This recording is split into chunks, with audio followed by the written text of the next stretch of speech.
এবার সুগন্ধি জল দ্বারা আমি দুই গোপালকে স্নান করাবো। প্রথমে গোলাপ জল আমি দিয়ে দিয়েছি গঙ্গা জলের মধ্যে। এবার দেবো আমি অগুরু,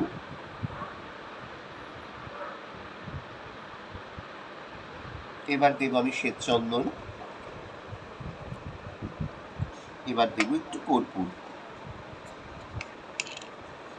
একটুখানি কর্পূর। এবার এই জলটা দ্বারা বলবো ইদং গন্ধদক স্নানিয়ং শ্রী গোপালায় নমঃ। আবার বলছি, ইদং গন্ধদক স্নানিয়ং শ্রী গোপালায় নমঃ। ইদং